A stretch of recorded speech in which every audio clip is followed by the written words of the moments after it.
श्रियकान्ताय कल्याणनिधये निधयेतिनाम् श्रीवेङ्कटनिवासाय श्रीनिवासाय मङ्गलम्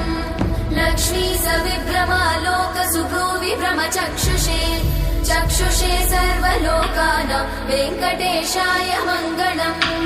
श्रीवेङ्कटाद्रिशृङ्गाग्रमङ्गलाभरणाङ्गये